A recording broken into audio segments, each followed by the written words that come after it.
இன்றே டவுன்லோட் செய்து உங்கள் ஃபேவரட் ஷோக்களை என்ஜாய் பண்ணுங்க. அட அட அட எவ்வளோ அழகா ஊட்டிக்கிறாங்க. இதுக்காக தான் இவ்வளோ ஆர்வமாக வந்தாங்களா? ஏன் சாபமெல்லாம் உங்களை சும்மாவே விடாதுடா.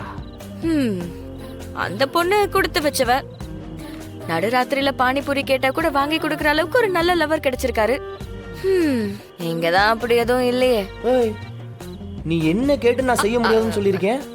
அன்னைக்கு மின்மணி பூச்சி கேட்டியே, அடுத்த ராத்திரியில சேத்துல உளுந்து எடுத்துட்டு வரல. சொல்லி காட்டிய நீ? நீ தான் எல்லாத்தையும் மறந்துடுறிய. சொல்லிதான் காட்ட வேண்டியதா இருக்கு. இங்க பார், வேற என்னெல்லாம் பண்ணிருக்கேன்னு நோட் பண்ணி வச்சிருக்கியா? நீ அடிக்கடி எனக்கு என்ன செஞ்சான்னு கேட்டுக்கிட்டே இருக்க. நானும் செஞ்சதெல்லாம் ஞாபகம் வச்சுக்கிற ஆள் இல்ல, அப்பப்ப மறந்துடுவேன். அதான் நோட்டு போட்டு எழுதி வச்சிருக்கேன். நோட்டை காட்டு. நோ நோ நோ நோ, அதெல்லாம் பார்த்தா நீ ஃபீல் பண்ணுவ. நோட்டை கூட. Okay okay. நோட்டு புதுங்க.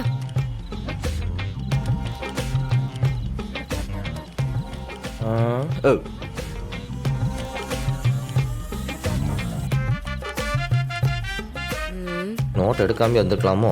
என்னடா ஒண்ணுமே இல்ல. சும்மா ஃப்ராடு. சரி, பெண்ண உனக்கு பானிபூரி சாப்பிடணுமா? அதெல்லாம் ஒண்ணு வேணாம். நான் அடிக்காதடி, வாய்க்குள்ள எச்சி லிட்டர் கணக்கா ஊறிக்கிட்டு இருக்கு. வா. வேணாண்டா. வா வா. இல்ல பரவாயில்ல. அட வா.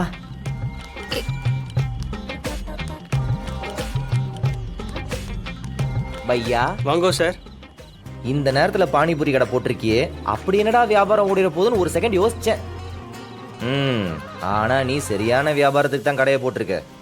கூட்டம் வந்து மொக்கிறாங்களே.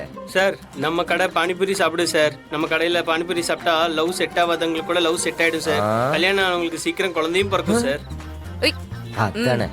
நம்ம கடைக்கு பிரச்சனையோட வந்தா சேர்ந்துதான் சார் போவாங்க. ஆமா சார். அப்ப எக்ஸ்ட்ராவா 2 பிளேட் ஸ்பெஷலா போடு. டீக்கே சார். நம்ம வாழ்க்கையில 1008 பிரச்சனையா கிடக்கு. நல்லா பானிபூரி வச்சு மொத்தத்தையும் சரி பண்ணிடுறேன். டீக்கே சார். போதும் போதும் போதும். நீ சாப்பிடு.